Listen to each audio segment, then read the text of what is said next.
আসসালামু আলাইকুম রহমতুল্লাহি ওবরাকাতু। আমি সাইদ। আমরা এনএফএমএল নিয়ে আজকাল একটু আলোচনা করব।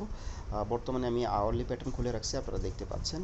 আমরা মনে করি যে কোম্পানিটার কারেকশন কমপ্লিট করছে, মোটামুটি কমপ্লিট করার পরে এখন আমরা হয়তো একটা ভালো একটা প্রাইস দেখতে পারি সামনের দিনগুলোতে। এটা 20 টাকা থেকে হয়তো 23 টাকা পর্যন্ত দেখতে পারি। সো বর্তমানে কারেকশন কমপ্লিট হয়েছে সেটা কেন বলতেছি, আমরা এই যে ট্রেড লাইন দেখছেন, ট্রেড লাইনটাকে মেনটেন করে নিচের দিকে আসতেছিল কোম্পানিটা, বাট এই জায়গায় গিয়ে একটা ব্রেকআউট দেখতে পাইছি। ব্রেকআউট হওয়ার পরে দেন যে ফলটা করছিল, ঠিক আছে, ফলটাতে একটা সাপোর্ট তৈরি করছে। সাপোর্ট কোনটা? এই লাইনটা হচ্ছে সাপোর্ট, ঠিক আছে, এই ট্রেড লাইনটা। এই যে এখানে একটা সাপোর্ট তৈরি করছে। সাপোর্ট হওয়ার পরে দেন একটা আমরা একদিন থেকে 2 দিন বৃদ্ধি পেতে দেখছি, এই যে বৃদ্ধি পেতে দেখতেছি, ঠিক আছে। সো এখন কেউ যদি বাই করতে পারেন, উপযুক্ত একটা সময় আছে বাই করার। হ্যাঁ, বাই করার পরে আপনারা দুইটা টার্গেটে বিনিয়োগ করতে পারেন, একটা হচ্ছে 20 টাকা, একটা হচ্ছে 23 টাকা। বা সেক্ষেত্রে অবশ্যই স্টপ লসটা আমাদের মাথায় রাখতে হবে। আমাদের স্টপ লস কত দিতে পারি আমরা?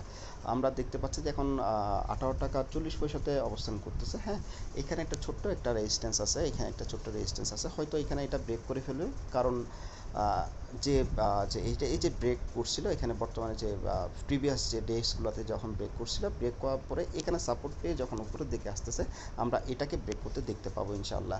দেন আমরা 20 টাকা এবং 23 টাকা জোনটাকে টাচ করতেও দেখতে পাবো। এখন আমাদের স্টপ লস কোন জায়গায় হতে পারে? যদি আমরা আগামী রোববার যদি মার্কেট খুলে আমরা এই জোনটার উপরে যদি চলে যাই, ঠিক আছে, এই জোনটা এটা হচ্ছে অলমোস্ট কত টাকা হতে পারে, ধরেন হচ্ছে 18 টাকা বা 18 টাকা, 18 টাকা ধরতে পারেন। আমরা 18 টাকা 20 পয়সা বা 10 পয়সা ধরি। একটা রাউন্ড ফিগার ধরি, 18 টাকা ধরি। 18 টাকার নিচে চলে গেলে আপনারা স্টপ লস দিয়ে দিবেন, ঠিক আছে। স্টপ লস এটা তো ছোট্ট একটা স্টপ লস, আর একটা বড় একটা স্টপ লস আছে, ওটাও বলতেছি। 18 টাকার নিচে চলে গেলে স্টপ লস দিয়ে বের হয়ে যাবেন। আর একটা এমন হতে পারে যে এই জায়গা থেকে শুরু করে এই জায়গা পর্যন্ত আসছে, যে এইটা ট্রেড লাইন আছে, নিচ থেকে ট্রেড লাইন আসছে। এই ট্রেড লাইনটাকে যতক্ষণ পর্যন্ত রেসপেক্ট করছে সেক্ষেত্রে আপনারা হোল্ড করবেন।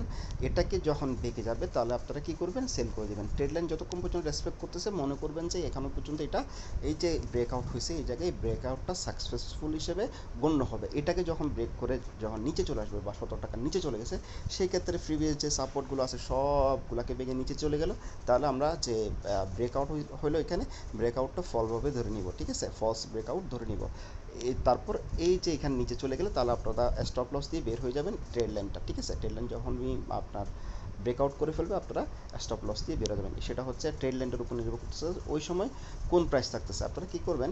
আওয়ারলি প্যাটার্ন খুলে, ঠিক আছে, আওয়ারলি প্যাটার্ন খুলে জাস্ট এই পয়েন্টটা থেকে শুরু করে একটা ট্রেড লাইন, এই পয়েন্টের যোগ করে একটা ট্রেড লাইন এঁকে দিবেন। ট্রেড লাইন আঁকার পরে যখনই এটাকে ব্রেক করতে দেখবেন, তখনই আপনারা সেল করে দিয়ে বা স্টপ লস দিয়ে বের হয়ে যাবেন। আশা করি বুঝতে পারছেন। সো অবশ্যই স্টপ লসগুলো মাথায় রাখবেন। সো আপনারা আপনাদের টার্গেটটা হবে হচ্ছে 20 টাকা থেকে 23 টাকা পর্যন্ত। আশা করি বুঝতে পারছেন। আর কোনো ধরনের যদি প্রশ্ন থাকে তাহলে আমাকে অবশ্যই জিজ্ঞেস করবেন। আসসালামু আলাইকুম রহমতুল্লাহি ওয়া বারাকাতুহু।